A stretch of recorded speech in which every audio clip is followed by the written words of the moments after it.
Hello and welcome to Cara Brandon Creations. It's Friday. We have made it through the first week of getting our craft rooms organized, decluttered. You think, Cara, you're going backwards. It was better the first video. I started, the prompt one, taking everything and moving it, and then I went into the closet. So I'm pulling stuff out that I want to donate and get rid of, that kind of thing. So that's kind of the pile right there. So speaking of donations, in Cara Brandon and Friends in the Facebook group earlier in the week, we kind of had an idea that if there were newbies or folks that are new to junk journaling, maybe not necessarily, or crafting, it doesn't necessarily have to be junk journaling, but if you're newer and you're just now collecting items, I had an idea that it'd be really great for the folks that are getting rid of items instead of just taking it to their local Goodwill or thrift store. It'd be kind of fun to send it to someone within the group. Excuse me. So if you are on either side, if you are one who is new and you're collecting items, head on over to the Facebook group and you'll see a form. I've pinned it to the top of the group. There's a form and you can fill it out, and then on the other side, the people who are donating or getting rid of things, they can then pick, and they can pick someone in their country or not in their country. It's not just US. We have a lot of people from all over in the group.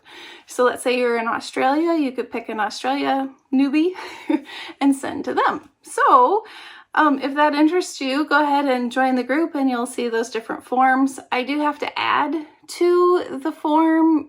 Someone suggested, what if you put what are, the items that they're looking for, if it's lace or paper or stickers. So I need to go back and add that. But anyway, that's happening in the group. So that happened this week in the group, which is really fun. And the other thing that I've really been excited about are all the pictures that people have been posting.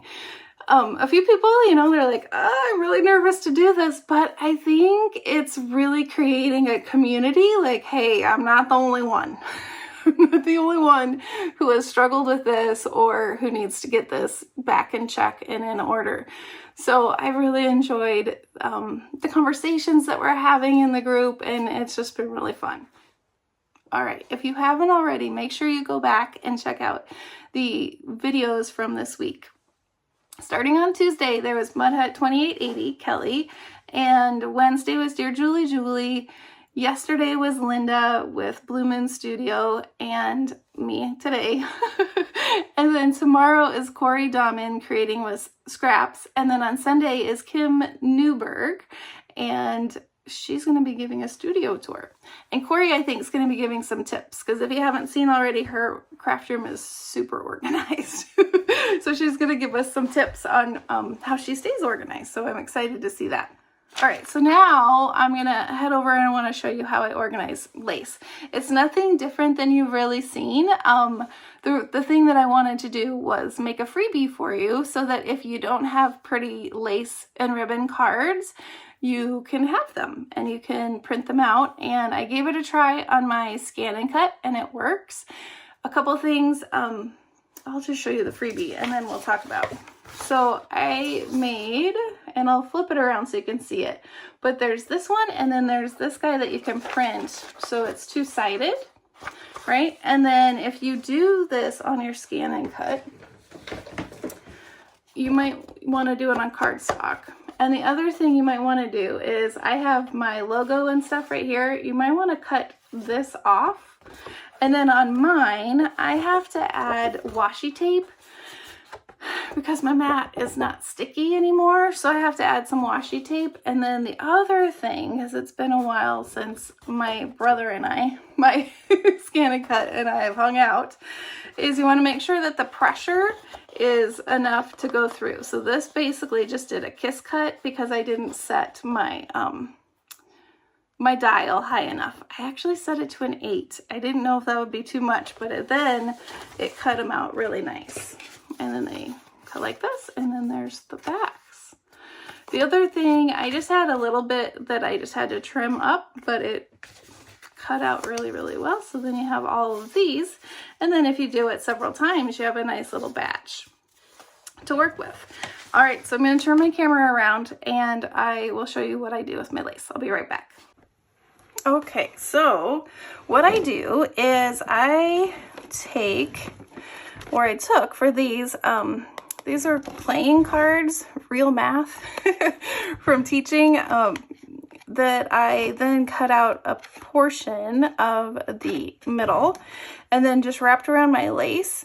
And then the other thing I use are these little bands, and they're actually from, oh, what's it called? It was from my daughter, where it was really big for a while, where you take the plastic and you make little bracelets with these like hooky things. Anyway, she stopped doing that, but I kept the rubber bands, and then it's perfect to just wrap around and like it keeps the lace or ribbon secure.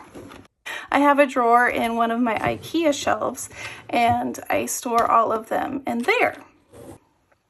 All right. I do also have lace in 2 other buckets that are not wrapped like this.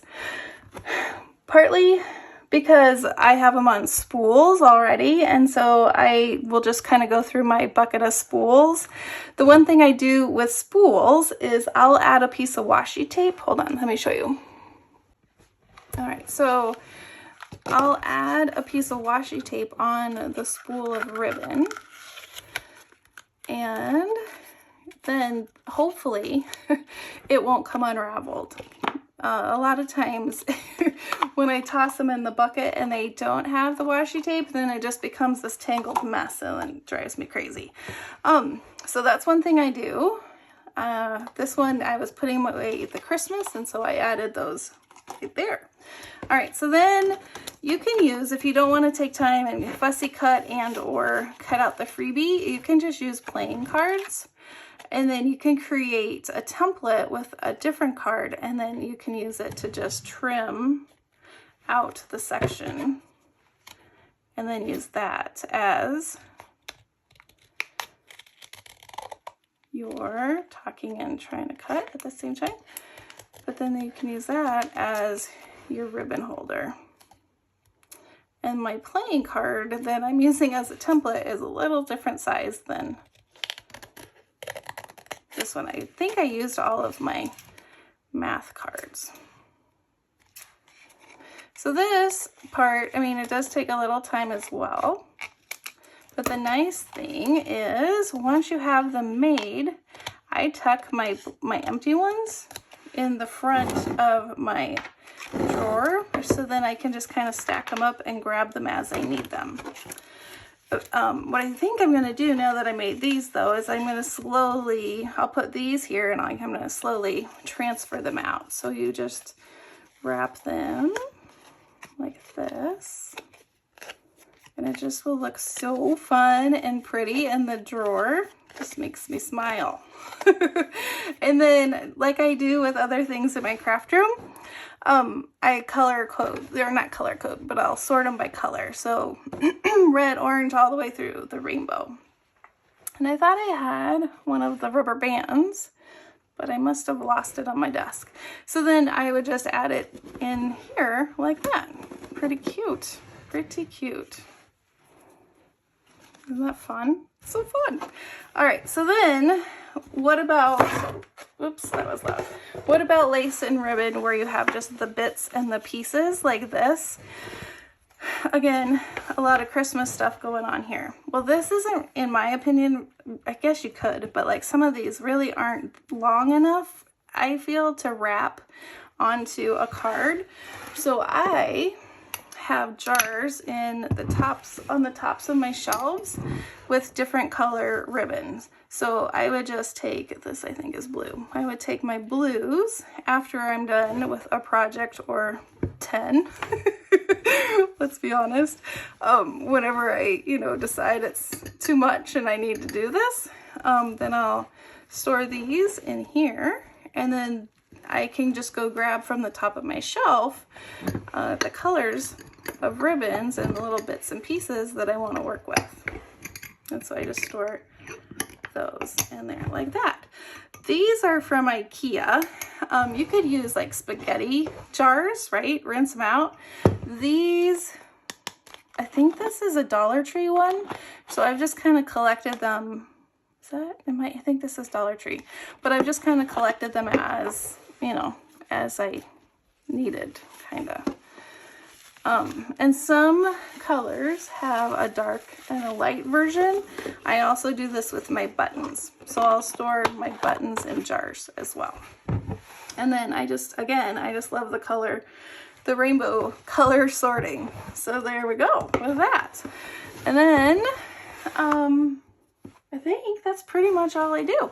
Oh, but let me tell you, okay, so if you would like to download the freebie, with the backing page, in the link in the description below, you'll see a link, and I think I've labeled it something like freebie or whatever, and you'll just put in I'm giving this a try. Let me back up one second. In February, I'm going to be launching my newsletter. So I thought, okay, well, this is a good time to kind of try this out and see if I have a clue of what I'm doing. So if it doesn't work, just give me a little grace and patience because I'm learning. But anyway, there is a link in the description, and you'll put in your email and your name, and then that will trigger the email to send right to your inbox, and it will have the files where you can download. And I put a JPEG version as well as a PDF version. And it does go to Dropbox, so you might need to download Dropbox, which is free, but that's a file sharing system that you can then download and have the ribbon cards. All right, so again, check the link, put in your email, and check your inbox, and then they should be there. You can download and print them as many times as you need for as much ribbon as you have. All right, I look forward to seeing this weekend's collab videos, and I will see you on Monday with week 2's prompts. And I think that's all for now. All right, I hope you have a wonderfully crafty weekend, and I'll see you on Monday. Okay, bye-bye.